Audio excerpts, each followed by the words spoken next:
થરાદના જાણદી ગામે દધાલિયા હનુમાન મંદિરના સંત મદનનાથ બાપુ પ્રાગધૂણા જાણદી ખાતે અષાઢી બીજના મદનનાથ બાપુને ઉપવાસ ખોલાવ્યા।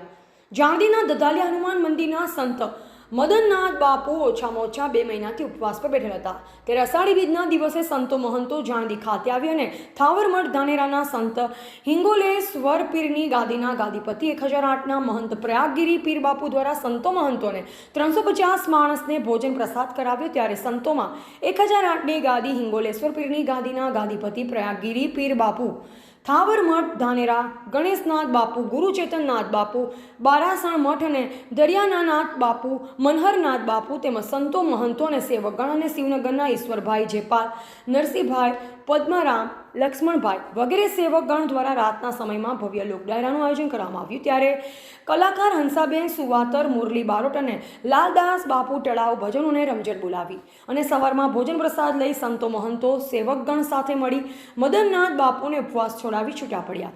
ત્યારે વાત કરીએ પ્રયાગગીરી પીર બાપુની, બાપુ દાનવીર અને એક સંતમાં મોટી નામના ધરાવે છે અને બાપુની કોઈ જગ્યા ખાલી નથી કે પ્રયાગગીરી બાપુએ દાન ના કર્યું હોય તો સંતો મહંતો અને સેવકગણ દ્વારા પ્રયાગગીરી પીર બાપુનો આભાર વ્યક્ત કર્યો।